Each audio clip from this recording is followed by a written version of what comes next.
Una fine anno che si chiude con il botto a Palazzo Balbi, che ha portato a casa per la sanità 8 miliardi e mezzo di euro, 60 milioni in più rispetto all'anno scorso. Riconosciuto quindi il ruolo virtuoso del Veneto, che diventa realtà di riferimento per il Paese, ma anche segnali di spaccatura nella maggioranza dopo l'approvazione della legge che riorganizza le società partecipate, a cui hanno votato contro gli assessori ma non i consiglieri di maggioranza. Chieste per questo le dimissioni di Zaia.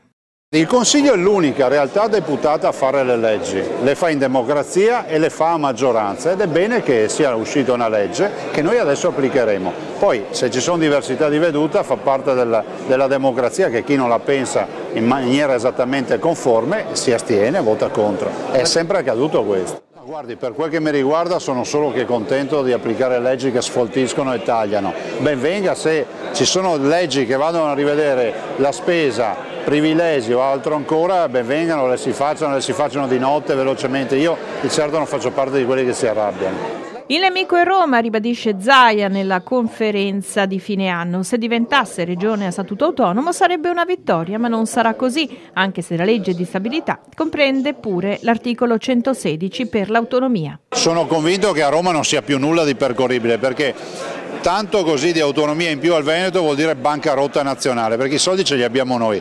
L'autonomia data a noi vuol dire mandare meno soldi a Roma, e a Roma sono come le cavallette, divorano tutto, no? E per cui penso che non sia neanche il problema, se ci dessero subito lo statuto speciale chi è che lo rifiuta? La verità è che è una balla, una delle tante balle. La stampa locale oggi ha detto che è amica di Zaia, captatio benevolenzie? No, io non ho detto che è amica di Zaia, l'ho ringraziato per quello che state facendo e fate e per il senso di responsabilità che c'è. Avete sempre garantito, a volte anche troppo, il dibattito contro di noi, però devo dire così scherzosamente che devo rilevare che quando sono state le grandi partite, gli ospedali aperti di notte, le grandi partite per le imprese, la viabilità, siete sempre stati al fianco non di Zaia o della regione ma dei veneti, perché poi queste sono le cose che interessano i veneti. Siamo dei bravi giornalisti. Voi siete dei bravi giornalisti, come i veneti sono dei bravi veneti, ma siete bravi giornalisti perché siete veneti.